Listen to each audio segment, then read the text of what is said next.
Hello বন্ধুরা, আজ আমি আবার চলে এসেছি আপনাদের সামনে একটি রেসিপি নিয়ে। আজ আমি তৈরি করে দেখাবো আপনাদের জন্য বোয়াল মাছ দিয়ে ঝিঙের ঝোল। এর জন্য আমি 500 গ্রাম বোয়াল মাছ এবং 500 গ্রাম ঝিঙে নিয়ে নিয়েছি। আর নিয়েছি পেস্ট করা পেঁয়াজ,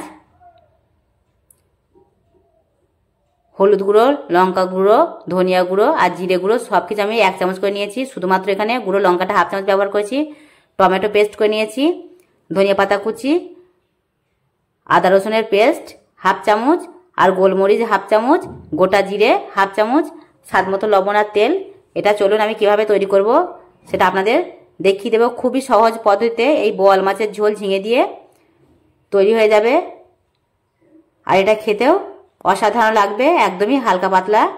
আর এই মাছটা খেতে অসাধারণ স্বাদ, সেটা তো সকলেই জানেন। বোয়াল মাছ খেতে অসাধারণ হয়। আর এই মাছটা খুব সহজভাবে তৈরি করে আপনাদের দেখাবো, মশলা ছাড়া, কোনো রকম সহজ একদম ঘরোয়া উপায়ে মশলা দিয়ে হালকা পাতলা এই বোয়াল মাছের ঝিঙে দিয়ে ঝোল। এর জন্য আমি তেল দিয়ে দিয়েছি কড়াইয়ে। তেলটা গরম হয়ে যাওয়ার সঙ্গে সঙ্গে আমি গোটা জিরেটা দিয়ে দিয়েছি। আর এই জিরেটা আমি ভালো করে তেলের সঙ্গে এইভাবে নাড়াচাড়া করে একটু লাল করে নেব। আর যখনই এই গোটা জিরেটা একটু লাল হয়ে আসবে, এর মধ্যে দিয়ে দেবো পেঁয়াজের পেস্ট। আর পেঁয়াজের পেস্টটা যখন এই তেলের মধ্যে মিশিয়ে দেবো, তখন কিন্তু একটা কথা খেয়াল রাখতে হবে, পেঁয়াজের মধ্যে কোনো রকম যেন রস না থাকে, একদম ভাজা ভাজা করে ফেলতে হবে। তারপরে এর উপর আমি দিয়ে দেব টমেটোর পেস্ট। আর এই টমেটো পেস্টটা আমি পেঁয়াজের সঙ্গে মিশিয়ে দেব। আর দুটো পেস্ট আমি খুব ভালো করে একসঙ্গে এই তেলের মধ্যে ভালো করে ভেজে নেব। এই মশলাটা যখনই ভালো করে ভাজা হয়ে যাবে লাল লাল হয়ে, আর এর মধ্যে কোনো রকম পরিমাণে জল থাকবে না, তখন আমি এই আদা রসুনের পেস্টটা এর মধ্যে দিয়ে দিয়েছি। আর দেবো গোলমরিচের গুঁড়ো আর রেখে দেওয়া মশলা, যে মশলাগুলো আমি রেখে দিয়েছিলাম, হলুদ গুঁড়ো, ধনিয়া গুঁড়ো, জিরে গুঁড়ো আর লঙ্কার গুঁড়ো একসঙ্গে সবগুলো এবার আমি এই পেঁয়াজ আর টমেটো পেস্টের সঙ্গে মিশিয়ে দেবো। আর খুব ভালো করে কিন্তু এই পুরো মশলাটা তৈরি করে নিতে হবে, তা না হলে এই মাছের রেসিপিটা খেতে একদমই ভালো লাগবে না। কারণ মশলার কাছে সব রেসিপি টেস্ট হয়। আর মশলাটা যদি একদম বাজে হয়ে যায় তাহলে কিন্তু খেতে ভালো হবে না। তাই ধৈর্য ধরে ভিডিওটা দেখবেন আর তারপরে এই রেসিপিটা তৈরি করবেন, তাহলে খেতে খুব ভালো হবে। আর আমি এর মধ্যে দিয়ে দিয়েছি 1 চামচ মতো লবণ। আর লবণটা আমি এর সঙ্গে খুব ভালো করে মিশিয়ে দিচ্ছি। আর মশলাটা দেখে বুঝতেই পারছেন একদম শুকনো শুকনো আছে, এর মধ্যে কোনো রকম কিন্তু জল নেই। আর এর মধ্যে দিয়ে দেব ঝিঙেগুলো, যেগুলো আমি কেটে রেখেছিলাম। আর এই ঝিঙেটা দেওয়ার পর কিছুটা জল কাটবে। আর এর মধ্যে আমি মশলার বাটি ধুয়ে হাফ বাটি মতো জল আমি দিয়ে দিয়েছি। আর এটা ঝিঙের সঙ্গে খুব ভালো করে মিশিয়ে দেব। আর এটাকে ঢাকা দিয়ে রেখে দেব প্রায় 2 থেকে 3 মিনিট মতো। একদম লো আঁচে এটাকে ঢাকা দিয়ে রাখবো, তাহলে ঝিঙেটা খুব সুন্দর নরম হয়ে যাবে। আর 2 থেকে 3 মিনিট পর আমি এটা খুলে দেখব যে কেমন হয়েছে। এটা ঢাকনা দেওয়ার পর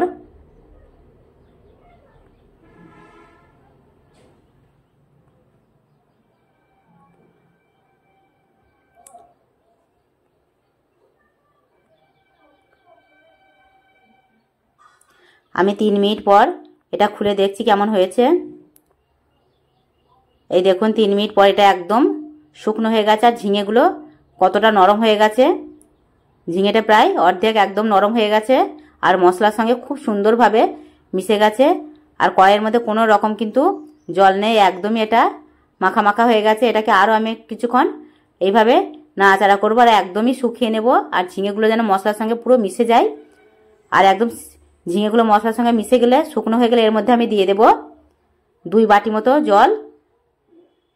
2 বাটি জল আমার গ্লাসের 1 গ্লাস মতো হয়েছিল, সেটা আমি দিয়ে দিয়েছি।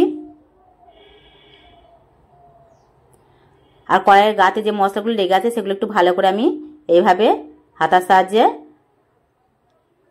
নামিয়ে দিচ্ছি। আর তা না হলে কিন্তু এগুলো পুড়ে পুড়ে যাবে আর দেখতেও খারাপ লাগবে আর খেতে খারাপ লাগবে। সেই কারণে এগুলো আমি সব ভালো করে নামিয়ে দিয়েছি। আর এটাকে আমি আবারও রেখে দেব ঢাকনা দিয়ে। আর এটা যখন ফুটে আসবে 2-3 মিনিট পরে, তখন আমি এই ঢাকনাটা খুলে মাছগুলো দিয়ে দেব। আমি 2 থেকে 3 মিনিট এটা আবারও ঢাকনা দিয়ে রেখে দিচ্ছি। আর যখন এটা ফুটে আসবে তখন এটাকে আমি ঢাকনা খুলে আবারও মাছগুলো দিয়ে দেবো এর মধ্যে। আর এই মাছগুলো যে কতটা পরিমাণে টেস্টি সেটা তো আপনারা জানেন। বোয়াল মাছের ভীষণ গুণ আছে আর এটা খেতেও খুবই ভালো হয়। আর এটা সবসময় হালকা পাতলা ঝোল খেতে আমরা বেশি পছন্দ করি। সেই কারণে এই বোয়াল মাছের মধ্যে আমি কোনো রকম পরিমাণে অন্য কোনো লঙ্কা ব্যবহার করিনি, আর বেশি কালারও ব্যবহার করিনি, কাশ্মীরি লঙ্কা কোনো কিছু। আর লঙ্কার পরিমাণটা আমি হাফ চামচ মতো দিয়েছি। এর মধ্যে শুধুমাত্র আমি গোলমরিচটা দিয়েছি একটু বেশি পরিমাণে, এর গুণাগুণটা পাওয়ার জন্য। আর এর উপরে দিয়ে দিচ্ছি আমি ধনিয়া পাতা কুচি, কারণ ধনিয়া পাতা কুচি দিলে যে কোনো রেসিপির একটা আলাদা টেস্ট আসে, আর এর ভীষণ একটা সুগন্ধ বার হয়। এটাকে আমি প্রায় 15 মিনিট পর ঢাকনাটা খুলে দেখছি। আর আমি গ্যাসের ওভেনটাকে একদম লো করে দিয়েছিলাম, কারণ বেশি জোর দিলে এর রসটাও মরে যেত আর মাছটার মধ্যে বেশি মশলা ঢুকতো না। সেই কারণে আমি ধীরে ধীরে দিয়েছি, যেন পুরো মাছের ভিতরে ভিতরে এই মশলাটা ঢোকে আর মাছটা খেতে খুবই ভালো হয়। আর এই মাছটা হয়ে গেছে, এটাকে আমি ঠান্ডা করে নামিয়ে নেবো আর গরম গরম পরিবেশন করব। আর দেখুন মাছটা কতটা ভালো হয়েছে, আর এটা খাওয়ার পরই বুঝতে পারবেন কতটা ভালো হয়েছে। সেই কারণে সকল বন্ধুকে বলছি এইভাবে এই মাছটা তৈরি করুন, খুব সহজভাবে এই বোয়াল মাছের ঝোল ঝিঙে দিয়ে। আর খেয়ে দেখুন কেমন লাগে। ভালো লাগলে লাইক করতে ভুলবেন না, বেশি বেশি করে শেয়ার করবেন। আর যারা এখনো পর্যন্ত চ্যানেলটাকে সাবস্ক্রাইব করেনি তারা এই চ্যানেলটাকে খুব শীঘ্রই সাবস্ক্রাইব করুন, এবং আমার এই চ্যানেলের প্রত্যেকটা ভিডিও আপনাদের সামনে পেয়ে যাবেন। আর চ্যানেলটার পাশে থাকবেন।